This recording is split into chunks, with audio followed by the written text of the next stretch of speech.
হয় ৫ নং চেৰফাংগততো প্ৰত্যেকবাৰ জাতিগত ৰাজনীতি হয়। আপোনালোকে চাওক যোৱা ২০টা বছৰ ইয়াতে জাতিগত ৰাজনীতি হ'ল। এতিয়া চাওক দুইবাৰকৈ BPFৰ শ্যামচুন্দি জিকিছিলে, EM আছিলে, এবাৰ জিতু কিষাণ জিকিছিলে, এইবাৰ দীপক মুৰ জিকিছে। এই ২০টা বছৰ ইয়াতে আদিবাসী মানুহে জিকিছে, কিন্তু এই ২০টা বছৰ কাৰ্যকালত সৰু এটা টাৰ্মছ নহয়, ২০ বছৰ বহুত দীঘলীয়া টাৰ্মছ। এই ২০ বছৰত ৰাইজে নিশ্চয় গম পাইছে যে এই ২০ বছৰত আদিবাসী নেতাবোৰ যিবিলাক জিকিছে ৰাইজৰ কি কাম কৰিছে। সেই নেতাবোৰে আদিবাসী জনগোষ্ঠীৰ মাজতে কাম কৰা নাই। আজিও আমাৰ জনগোষ্ঠীৰ কিছুমান এনেকুৱা গাঁও আছে যে এতিয়াও নদীৰ পাজৰা পানী খায়। কিছুমান গাঁও চালে চকুৰ পানী ওলাই যায়। যদি এই ২০ বছৰত ধৰি আদিবাসী নেতা যিবিলাক জিকিছে এইবিলাক নেতা যদি কাম কৰিলে হয়, আমাৰ আদিবাসী অঞ্চলত থকা গাঁওবোৰে এই পাজৰাৰ পানী খাব নলগা হ'লে হয়। কিন্তু এই নেতাবোৰ কাম নকৰাৰ কাৰণে আমাৰ জনগোষ্ঠী এতিয়াও পাজৰাৰ পানী খাই আছে, নদীৰ পানী খাই আছে। ইয়াতকৈ দুখৰ বিষয় নাই। আজি ৰাইজে বুজি পাইছে এই ২০ বছৰ যিবিলাক নেতা মাজবাটত জিকিছে এই নেতা অকল আদিবাসী বুলি ভোট লৈ তাৰপিছত আদিবাসী জনগোষ্ঠীক কোনোদিনে নাচায়। সেইকাৰণে এইবাৰ ৰাইজে এটা ভাল লিডাৰ পাইছোঁ বুলি ৰাইজে নিজে অনুভৱ কৰিছে। চাহ বাগিচা অঞ্চলত মানে নিজে ৰাজু ঢাকালক আঁকোৱালি লৈছে, অন্তৰত লৈছে। সেইকাৰণে এতিয়া গোটেই আদিবাসী ৰাইজে চিন্তা কৰিছে যে ২০ বছৰ ধৰি যিবিলাক নেতা আমাক ঠগিলে, কোনো ধৰণৰ উন্নয়নমূলক আদিবাসীৰ মাজত কাম নকৰিলে, সেই নেতাবোৰক এতিয়া আদিবাসী ৰাইজে কেতিয়াও বিশ্বাস নকৰে। সেইকাৰণে এইবাৰ আদিবাসী ৰাইজে চিন্তা কৰিছে যে প্ৰথমবাৰ কাৰণে আমি ৰাজু ঢাকালক আমি জিকাম, তাৰপিছত আমি চিন্তা কৰিম যে কি কৰিব পৰা যায়। ৰাজু ঢাকাল যদি জিকি যায়, যদি সমাজৰ কাম নকৰে তেনেহ'লে নেক্সট টাইম আকৌ আমি চেঞ্জ কৰি দিম বুলি আমাৰ আদিবাসী ৰাইজে চিন্তা চৰ্চা কৰিছে। হয়, আমাৰ ইয়াতে ৫ নং চেৰফাংগত আদিবাসী জনগোষ্ঠী বেছি আছে, কিন্তু ইয়াতে যদি চাব যাওঁ আজি ৰাজু ঢাকাল কম সময়ৰ ভিতৰত আহি আদিবাসী জনগোষ্ঠীৰ ভিতৰত আদিবাসীৰ ৰাইজৰ মাজত অন্তৰত এনেকুৱা সোমাই পৰিছে যে বেলেগ দলে সোমাব চান্সে নাই।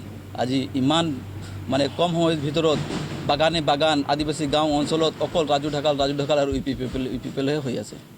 নহয়, ৰাজু ঢাকালে হয় আদিবাসী জনগোষ্ঠীৰ মাজত আহিছে, কিন্তু ৰাজু ঢাকাল অকল আদিবাসী জনগোষ্ঠীৰ মাজত নহয়, ৫ নং চেৰফাংগৰ সকলো জাতি জনগোষ্ঠীৰ কাৰণে ৰাজু ঢাকাল কাম কৰিবৰ কাৰণে আহিছে। আৰু ৰাজু ঢাকাল মানে মই কোৱা নাই, আমাৰ চাহ বাগিচাৰ ৰাইজে কৈছে যে ৰাজু ঢাকালে সকলো জাতি জনগোষ্ঠীক চাব বুলি আমাৰ আদিবাসী ৰাইজেই অনুভৱ কৰিছে।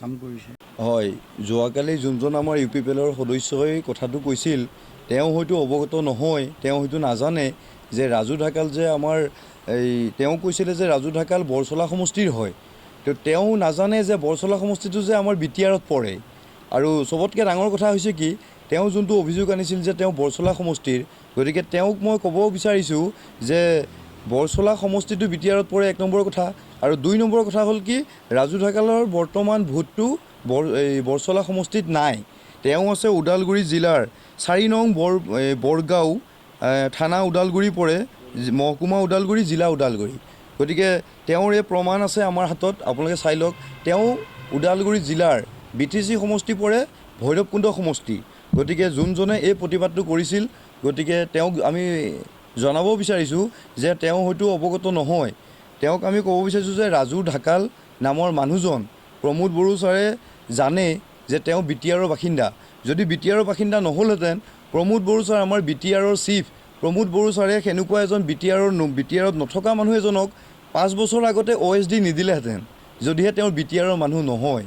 গতিকে আমাৰ চিফ প্ৰমোদ বড়ো ছাৰক মানে তেওঁ কি বুজাব বিচাৰিছে সেইটো কথা আমি নাজানো। তেওঁ ক্লিয়াৰেঞ্চ কৰিব বিচাৰিছোঁ যে ৰাজু ঢাকাল ওদালগুৰি জিলাৰ হয়, ওদালগুৰি জিলাৰ ওদালগুৰি মহকুমাৰ ৪ নং বৰিগাঁও তেওঁ ভোটাৰ চেণ্টাৰ। গতিকে সেইটো কথা ক'ব বিচাৰিছোঁ। আৰু ওদালগুৰি জিলাত আমাৰ 5টা সমষ্টি আছে, মানে 10টা সমষ্টি। ওদালগুৰি মহকুমাত 5টা, ভেৰগাঁও মহকুমাত 5টা। ওদালগুৰি জিলাত যিহেতু 5টা সমষ্টিৰ ভিতৰত 4টা ST, এটাই আছে মানে নন ST। গতিকে ঢাকাল ছাৰে যদি ইলেকশ্যন এজন প্ৰাৰ্থী হ'ম বুলি ভাবিছে, তেওঁ কোনটো সমষ্টিত উঠিব? তেওঁতো নন ST সমষ্টিটো বাচিব লাগিব। গতিকে তেওঁ ৫ নং চেৰফাংগত আহিছে। ইয়াতে বিতৰ্ক কৰাৰ কাৰণটো কি? ইয়াত বিতৰ্ক কৰাৰ কোনো কাৰণেই নাই।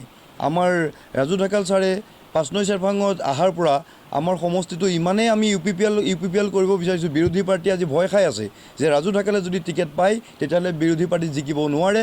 সেইকাৰণে তেওঁলোকে মানে বিৰোধী পাৰ্টীয়ে কিছুমান মানুহক উচতাই দিছে যে মানে আমাৰ UPPLৰ যিখিনি সদস্য আমাৰ সেইখিনিৰ মাজত মানে ভাঙোনমুখী কৰিব বিচাৰিছে যাতে UPPL ধ্বংস হওক তেতিয়া যাতে UPPL কেণ্ডিডেট যাতে আমি জিকিব মানে 5 নং চেৰফাঙত জিকিব নোৱাৰোঁ তাৰ কাৰণে বিৰোধী পক্ষই বহুতখিনি মানে নাটক আৰম্ভ কৰিছে গতিকে আমাৰ চিফক আমাৰ চিফ প্ৰমোদ বড়ো ছাৰক এটাই অনুৰোধ জনাব বিচাৰিছোঁ যে চিফে 5 নং চেৰফাঙৰ কেণ্ডিডেটজন এনেকুৱা এজন কেণ্ডিডেট দিয়ক মই কোনো কেণ্ডিডেটৰ মই নাম ক'ব বিচৰা নাই এনেকুৱা এজন কেণ্ডিডেট দিয়ক যিজন কেণ্ডিডেট হ'লে আমি 5 নং চেৰফাং আজি চাৰিবাৰ নিৰ্বাচনত আমি জিকিব পৰা নাই এইবাৰ যাতে আমি জিকিব পাৰোঁ ৰাইজে ভাল পোৱা ৰাইজৰ মাজত ৰাইজৰ অন্তৰত সোমাব পৰা এজন ভাল কেণ্ডিডেট দিয়ক আমি ব্লক কমিটিৰ মই ভাইচ প্ৰেছিডেণ্ট হিচাপে মই প্ৰমোদ বড়ো ছাৰ চিফক এইখিনিয়ে অনুৰোধ জনাব বিচাৰিছোঁ ধন্যবাদ প্ৰমোদ বড়োৱে কয় যে তেওঁলোকে UPPL দলে শান্তিৰ ৰাজনীতি কৰিছে বা উন্নয়নৰ ৰাজনীতি কৰিছে তেনে ক্ষেত্ৰত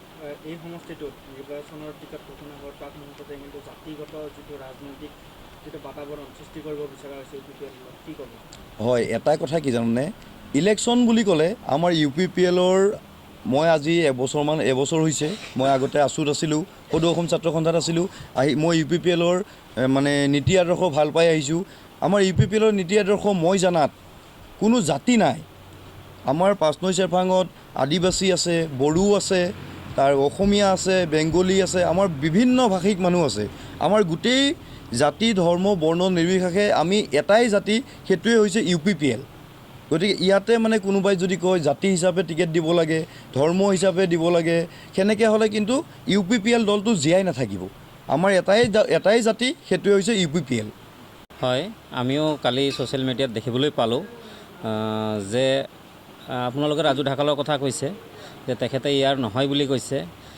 কিন্তু ভাৰতীয় সংবিধানত এইটো নাই যে এইটো সমষ্টিৰ মানুহে যে হ'ব লাগে আৰু সেইটো সমষ্টিৰ মানুহ নাথাকিলে যে খেলিব নোৱাৰে তাৰ বহুত উদাহৰণ আছে আমাৰ MP ডাঙৰীয়াও আমাৰ ইয়াৰ শিৱসাগৰৰ বাসিন্দা হৈ পেলাই তেখেতে আমাৰ ইয়াত MP দুবাৰকৈ জিকি গৈছিলে গতিকে তেখেতে যিখিনি ডকুমেণ্টছ লাগিব যদি দলে তেখেতক প্ৰাৰ্থিত্ব দিয়ে তেতিয়াহ'লে তেখেতক যিখিনি ডকুমেণ্টছ দিব লগা আছে তেখেতে অধিকতম কৰ্তৃপক্ষক দিবলৈ সাজু আছে আমি UPPLৰ দলৰ নীতি আদৰ্শ মতে কাম কৰা ব্যক্তি আমি ইয়াত সদস্য হয় আৰু প্ৰমোদ বড়ো ছাৰে যিটো সংবিধান বনাইছে তাতে কোনো যে ইয়াতে BTCত বড়ো মানুহে খেলিব পাৰিব বা ৰাভা মানুহে খেলিব পাৰিব বুলি কথা নাই ইয়াতে সকলো জাতিৰ মানুহে খেলিব পাৰিব য'ত অনুসূচিত জনজাতিকৰণ নহয় তাতে নন এছ টি মানুহ খেলিব তাতে বুলি মানে আদিবাসীয়ে খেলিব লাগিব বা কোনোবা অসমীয়া মানুহ খেলিব লাগিব বুলি কথা নহয় আমাৰ কথা হ'ল কি আমি দলৰ নীতি আদৰ্শ মতে হাইকমাণ্ডে যাকে টিকেট দিয়ে